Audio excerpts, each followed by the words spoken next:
Properties എല്ലാം ഇറക്കി ഷെഡിനകത്തോട്ട് വെച്ചോ, സൂക്ഷിച്ചു വേണം. ആ ശരി. എന്തുവാടേ ഇത്?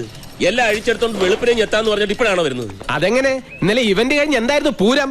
അടിച്ച് പൂക്കുറ്റിയായിട്ട് കിടന്ന് ഉറങ്ങിയിടത്ത് എണീപ്പിക്കാൻ പറ്റ പാട്. ഇവന്മാര് ഇവരെന്നെ എണീപ്പിച്ച കാര്യം പറഞ്ഞത്. ലേശം ഓവറായി പോയി, സാധനം ഡ്യൂപ്ലിക്കേറ്റ് ആയിരുന്നു. പ്രോഗ്രാമിന്റെ സെറ്റപ്പിനെ കുറിച്ച് ഭയങ്കര അഭിപ്രായം. നജീബിന്റെ വിരട്ട് അച്യുതൻകുട്ടിക്ക് ശരിക്കും ഏറ്റെന്നാ പറഞ്ഞത് അല്ല ഫിലിപ്പോച്ചാ?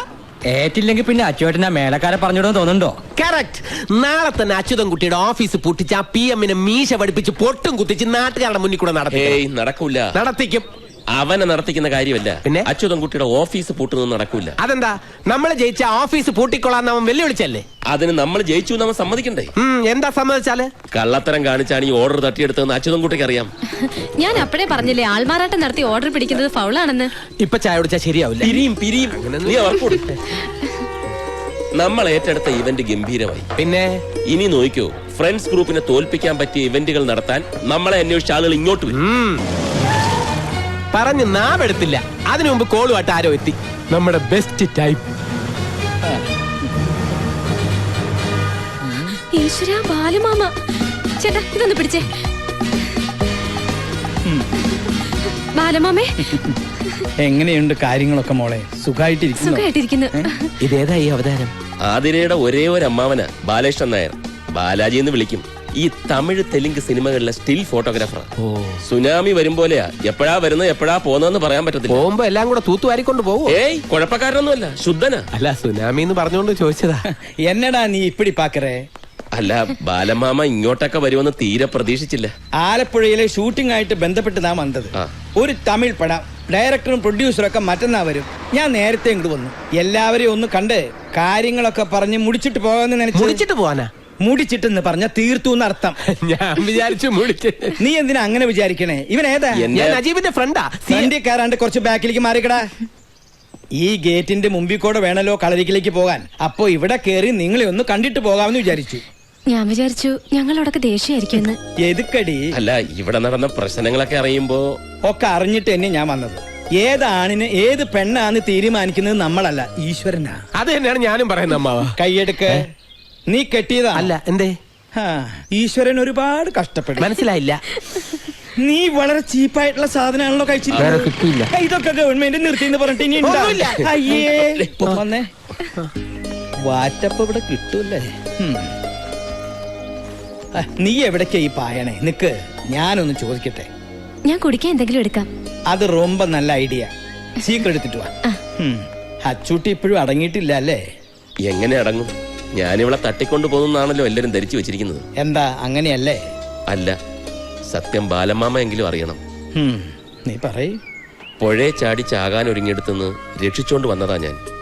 ഈശ്വര, എന്താ ഞാനീ കേക്കണേ? അല്ല, അവളെയും കുറ്റം പറയാൻ പറ്റില്ല. എത്ര പേരുടെ മുന്നിലാ കെട്ടിയൊരുങ്ങി ചായയും പലഹാരം കൊണ്ട് നിൽക്കുന്നത്. ജാതകത്തിൽ വൈധവ്യ ദോഷമുള്ള പെണ്ണിനെ ആർക്കും വേണ്ട. അവള് കാരണം ഏട്ടന്റെ കല്യാണം കൂടെ നീണ്ടുപോയല്ലോ എന്ന് ഓർത്തിട്ടാ ആ കടുങ്കൈ ചെയ്യാൻ പോയത്. എനിക്കൊരു ജീവിതം തരാൻ നജീബിക്ക് പറ്റുമോന്ന് ചോദിച്ച് കരഞ്ഞപ്പോ പിന്നൊന്നും നോക്കിയില്ല, കൂടെ കൊണ്ടുവന്നു. എനിക്കെന്ത് നക്ഷത്രവും ജാതകവും? ഇതൊക്കെ നിനക്ക് അച്ചൂട്ടിയോട് പറഞ്ഞുകൂടായിരുന്നോ? ആത്മഹത്യ ചെയ്യാൻ ഒരുങ്ങിന്നൊക്കെ അവനോട് എങ്ങനെയാ പറയുന്നത്? ഇനി എന്തെങ്കിലും ഒന്ന് പറഞ്ഞു കോംപ്രമൈസ് ആക്കാമെന്ന് വെച്ച് അടുത്തോട്ട് എന്നാ കൊമ്പും കുലുക്കിക്കൊണ്ട് കൊലവിളി നടത്തുകയല്ലേ. ഒക്കെ കേട്ടു. കഷ്ടായേട്ടോ. ഞാൻ പറഞ്ഞു, നീ വിഷമിക്കണ്ട. ഒരു കുഞ്ഞുണ്ടായി കഴിഞ്ഞാൽ അവന്റെ ഈ വാശിയൊക്കെ മാറും. പെണ്ണ് കെട്ടാൻ പോലും അവൻ സമ്മതിക്കുന്നില്ല, പിന്നല്ലേ കൊച്ചുണ്ടാവുന്നു. അവന് കൊച്ചുണ്ടാവണ കാര്യല്ല, നിങ്ങൾക്കൊരു കൊച്ചുണ്ടാവണ കാര്യ. അതെങ്ങനെയാ? ഏട്ടനൊരു പെണ്ണിന്റെ കഴുത്തി താലി കെട്ടിയിട്ട് മതി നമുക്കൊരു കുടുംബജീവിതം എന്ന് പറഞ്ഞ് വാശി പിടിച്ച് നടക്കുകയല്ലേ ഇവിടെ ഒരാള്. അപ്പൊ ഇതുവരെ നിങ്ങളുടെ ശാന്തി മുഹൂർത്തം കഴിഞ്ഞില്ലേ? ശാന്തി മുഹൂർത്തോ? First night. അത് പിന്നെ ഞങ്ങളോടുള്ള പക കൊണ്ടാണല്ലോ ഒരു കുടുംബജീവിതം വേണ്ടെന്ന് പറഞ്ഞ അച്യുതൻകുട്ടി വാശി പിടിച്ചു കിടക്കുന്നത്. അതുകൊണ്ടാ ഞാൻ. ഇതിലും ഭേദം ജാതകദോഷായിട്ട് ഇവള് കളരിക്കൽ തന്നെ നിൽക്കുന്നതായിരുന്നു നല്ലത്. ഇതിങ്ങനെ വിട്ടാ പറ്റില്ല. അവന്റെ വാശിയും വൈരാഗ്യമൊക്കെ മാറ്റാമോന്ന് ഞാനൊന്ന് നോക്കട്ടെ. നീ ധൈര്യമായിട്ടിരിക്കും. ഇപ്പൊ ഷൂട്ടിംഗ് തുടങ്ങാൻ പോണ സിനിമ റിലീസ് ആകുന്നതിന് മുമ്പ് അവൻ പെണ്ണ് കെട്ടിയിരിക്കും.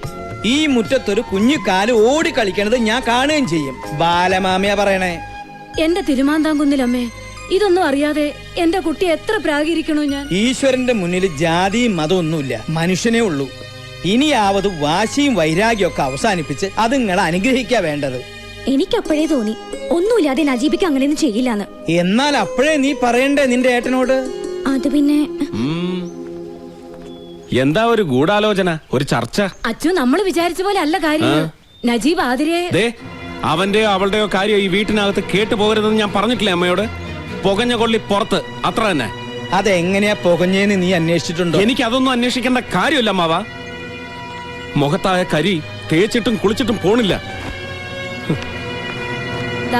ഇതാ ഇപ്പോഴത്തെ പ്രകൃതം. മൂക്കത്ത ശുണ്ടി. ഓപ്പോള് വിഷമിക്കണ്ട, അതൊക്കെ പറയേണ്ട വിധത്തിൽ പറഞ്ഞ് ഞാൻ അവനെ സമ്മതിപ്പിച്ചോളാം. ആ PM എന്ന് പറഞ്ഞവനെ ഇത്തിരി പൂജാസാധനങ്ങൾ വാങ്ങാൻ വിട്ടിട്ടുണ്ടായിരുന്നു. അവൻ എല്ലി പോയിതറേ. നിന്റെ മിക്സിംഗ് കറക്റ്റ് ആണോ നോക്കിയേ? അപ്പൊ നീ എന്റെ മിക്സി പഠിച്ചു അല്ലേ? എന്ത് കാര്യം ഒറ്റത്തവണ കണ്ടാ മതി ഈ PM-ന്. നീ റൊമ്പ ഗട്ടിക്കാരൻ. ഞാൻ കെട്ടിട്ടൊന്നുമില്ല. എടാ, ഗട്ടിക്കാരൻ എന്ന് പറഞ്ഞ സാമർത്ഥ്യക്കാരൻ അർത്ഥം. ഓ, ആ കെട്ടിക്കാരൻ. ആ, അപ്പൊ നമ്മ പറഞ്ഞു നിർത്തിയതെങ്കേ നാഗർകോവിൽ തെലുങ്ക് പടത്തിന്റെ ഷൂട്ടിങ്. ആ, കോവിൽ ഏതോ കല്യാണം കാണുന്ന ഹീറോയും ഹീറോയിനും. കറക്റ്റ്. കറക്റ്റ്. ഹീറോയും ഹീറോയിനും റെഡി. അവര് കാണുന്ന കല്യാണത്തിനുള്ള പെണ്ണും റെഡി. പക്ഷെ ചെറുക്കനായിട്ട് അഭിനയിക്കാൻ കൊണ്ടുവന്നവനെ ഡയറക്ടർക്ക് ഇഷ്ടപ്പെട്ടില്ല. ഡയറക്ടർ കോദാണ്ഡരാമ റെഡ്ഡി എന്നെ നോക്കി ഒന്ന് പുഞ്ചിരിച്ചു. ബാലാജി, നീ കല്യാണ ചെറുക്കനായിട്ട് അഭിനയിക്കുന്ന ഒരു ഓർഡർ. അന്ന് ഞാൻ ഇതുപോലെ ഒന്നുമല്ല, ഇതിലും പൂസായിരുന്ന സ്മാർട്ടായിരുന്നു. ശിവാജി ഗണേശനില്ലേ അതുപോലെ. പിന്നെ ഒന്നും നോക്കിയില്ല, കേറി നിന്ന് താലി കെട്ടി ഫസ്റ്റ് ടേക്ക് ഓക്കെ. ഷൂട്ടിംഗ് കഴിഞ്ഞ് ഞാൻ പുറപ്പെടാൻ ഒരുങ്ങുമ്പോ ദേവരനു. ആര്? ഞാൻ താലി കെട്ടിയ പെണ്ണിന്റെ ചേട്ടൻ രാമകൃഷ്ണനും നാട്ടുകാരും. എന്തിന്?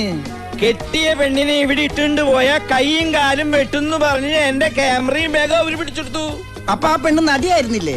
ഏയ്, ഷൂട്ടിംഗ് കാണാൻ വന്ന ആ പെണ്ണിനോട് എന്തൊക്കെയോ പറഞ്ഞ് വേഷം കിട്ടിച്ചത് ആ പ്രൊഡക്ഷൻ മാനേജർ തെണ്ടി.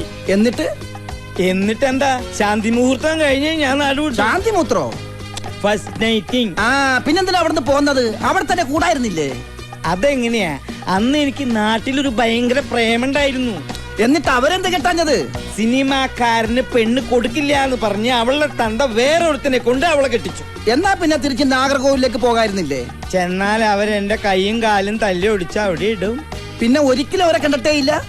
ഒരുപാട് സ്ഥലത്ത് ഞാൻ അവരെ അന്വേഷിച്ചു, പിന്നെ ഞാൻ അവരെ കണ്ടിട്ടില്ല. അന്നു മുതൽ ഈ ക്യാമറയും തൂക്കി അലയാൻ തുടങ്ങിയതാ അശ്വത്ഥമാവിനെ പോലെ. ഓ, ഫ്ലാഷ് ബാക്ക് ആയിരിക്കും നാറുകോൽ. അതേടാ, നീ ഇരിക്കേ. വേണ്ട വേണ്ട, ഞാനൊരു 1000 തവണ കേട്ട് ബോറടിച്ചതായി കഥ. 1000 അല്ല 10000 തവണ കേൾക്കണം. എന്നാലേ ഭാര്യയും കുട്ടികളും കുടുംബവും ഇല്ലാണ്ടായാൽ എന്താന്നുള്ള നൊമ്പരറിയൂ. എന്ത് നൊമ്പരം! വീണടം വിഷ്ണു ലോകമെന്നും പറഞ്ഞ് പറന്ന് നടന്നൂടെ? സുഖല്ലേ? സുഖം പുറത്ത് നിൽക്കണവർക്ക് അങ്ങനെ തോന്നും, പക്ഷേ ഉള്ളിലെരിയണ തീ ആരും കാണില്ല.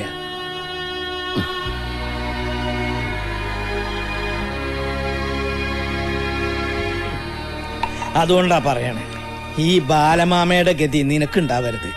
നിനക്കെന്നല്ല ആർക്കുണ്ടാവരുത്. ഞാനൊരു സത്യം പറയാം, വെള്ളടിച്ചിട്ട് പറയാണെന്ന് വിചാരിക്കരുത്. അമ്മാവൻ പറയും. നജീബ് നമ്മുടെ ആതിരക്കുട്ടിയെ. വേണ്ട, അതൊഴിച്ച് അമ്മാവന് വേറെ വല്ലതും പറയാനുണ്ടോ? ഇതൊഴിക്കട്ടെ. ഒഴിക്കടാ. ഇവനോട് പറയാനുള്ളത് മുഴുവൻ പറഞ്ഞു കേൾപ്പിച്ചിട്ടേ ഇവനെ ഞാൻ വിടും. ഒഴുക്കി. വെള്ളമൊന്നും വേണ്ട.